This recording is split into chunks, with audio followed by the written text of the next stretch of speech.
सम्राट अशोक के बारे में बहुत लोगों ने बताया। सम्राट अशोक ने अपने जीवन काल में क्या क्या किया और उन्होंने बौद्ध धर्म क्यों अपनाया। लेकिन सवाल सम्राट अशोक ने जो किया उसका नहीं है। आज परिस्थिति बदल चुका है।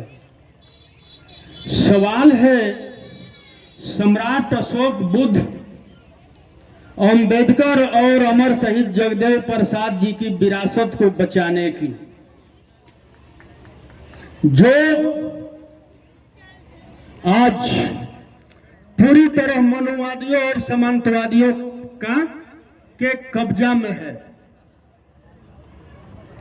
आज समय है हमें चिंतन करने का, हमें मंथन करने का कि जो हमारे पूर्वजों ने हमें विरासत में दिया है, हम उस विरासत को कैसे बचाएं।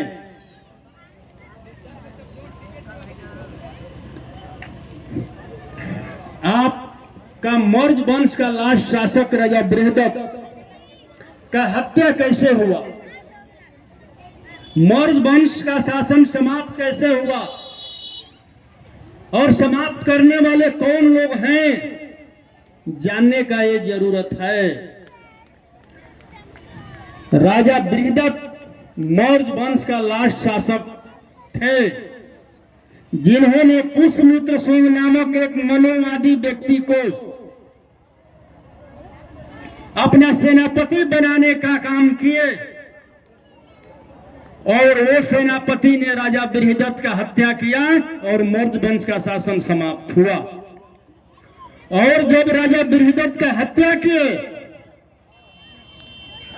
तो लाखों बौद्ध भिक्षुक मारे गए।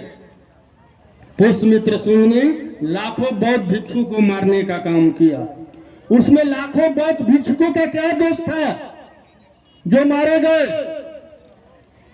पुष्यमित्र सिंह को तो सेनापति राजा ने बनाए थे, राजा का हत्या हुआ, लेकिन लाखों बौद्ध भिक्षु का भी हत्या हुआ।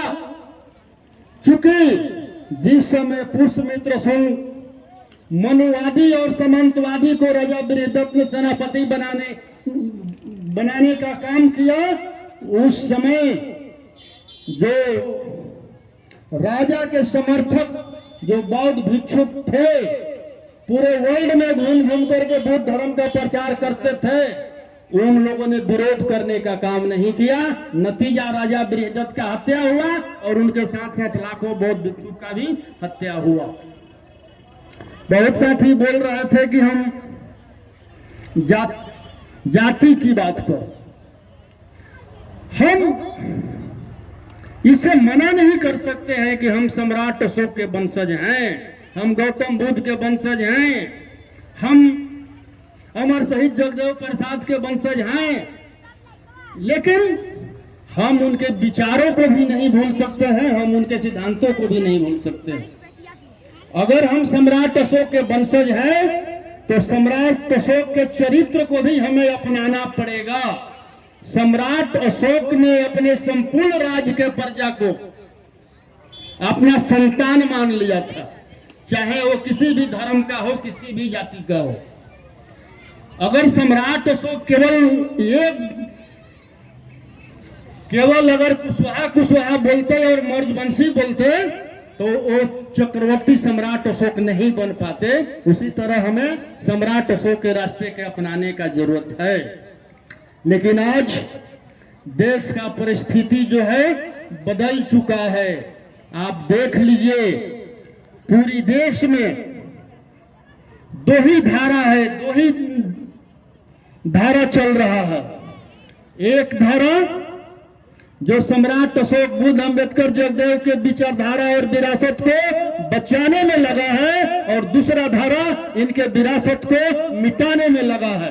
अब सोचना आप लोगों को है, आप लोगों को किस धारा के साथ खड़ा रहना है। सम्राट अशोक, बुद्ध, जगदेव, अंबेडकर के विचारधारा को, उनके विरासत को बचाने वालों के साथ खड़ा रहना है कि मिटाने वालों के साथ खड़ा रहना है, ये सोचना आप लोगों का है। अगर आप लोग चाहते हैं कि सम्राट अशोक, बुद्ध, अंबेडकर, जगदेव के विरासत को बचाया जा सके, तो आपको समझना पड़ेगा चोरी डकैती किसके घर में होता है? जिसके घर में संपत्ति होता है। और संपत्ति इतिहास के रूप में मौर्य वंशियों का संपत्ति है, मौर्य वंश का इतिहास है, और उस इतिहास को मिटाने का प्रयास किया जा रहा है। तो उस इतिहास को बचाने के लिए आपके इतिहास को, आपके मौर्य वंश के इतिहास को, अमर शहीद जगदेव प्रसाद जी के विरासत को बचाने के लिए हमें थोड़ा ज्यादा समझना पड़ेगा। चूंकि आपको को यह महसूस नहीं होगा कि चूंकि जो आज राजा बृहदत्त का जो हत्यारा है, जो जगदेव बाबू का हत्यारा है, वो लोग भी आज सम्राट अशोक की जयंती मना रहे हैं। और वो लोग भी आज अमर शहीद जगदेव प्रसाद का जयंती और शहादत दिवस मना रहे हैं।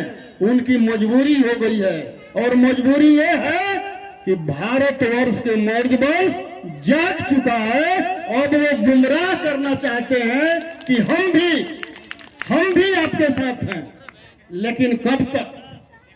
जैसे ही 14 में उनको सत्ता मिला, सबसे पहला काम उन्होंने किया, जो पार्लियामेंट में अभी सांसद महोदय हैं, जो अशोक चक्र था, जो नया संसद भवन बना है, क्या उसमें अशोक चक्र है? उसको वहां अशोक चक्र के जगह ओम लगा दिया गया। और ये आपका 4 शेर वाला जो स्तंभ है, इसको एक मुंह वाला खूंखार शेर बनाकर आपके इतिहास को मिटाने का काम केंद्र में बैठे पुष्यमित्र सिंह के लोग कर रहे हैं। अगर आपको सम्राट अशोक बुद्ध अम्बेडकर जगदेव के विरासत को बचाना है, इतिहास को बचाना है, तो केंद्र में बैठे पुष्यमित्र सिंह के सरकार को मिटाना पड़ेगा। और मिटाने का एक ही रास्ता है, उस सरकार को मिटाने के लिए ही बिहार में महागठबंधन बना है। हम सभी बिहार के मौर्य वंशी को, कुशवाहा समाज को मजबूती से महागठबंधन के साथ खड़ा होना पड़ेगा। और आने वाले 24 के चुनाव में केंद्र में बैठे पुष्यमित्र सिंह के सरकार को, जो राजा बृहदत्त का हत्यारा है, अमर शहीद जगदेव प्रसाद का हत्यारा है, उस सरकार को मिटाना पड़ेगा। तब भी अमर शहीद जगदेव प्रसाद, गौतम बुद्ध, सम्राट अशोक, राजा बृहदत्त को सच्ची श्रद्धांजलि होगी। क्या हम शपथ लेते हैं? हम शपथ लेने को तैयार हैं कि हम 24 में इनके हत्यारों को मिटाने का काम करेंगे? मैं आप लोगों से पूछता हूं, हाथ उठा करके बताइए। बहुत बहुत धन्यवाद। जय बुद्ध, जय सम्राट अशोक, जय अम्बेडकर, जय जगदेव, जय भारत।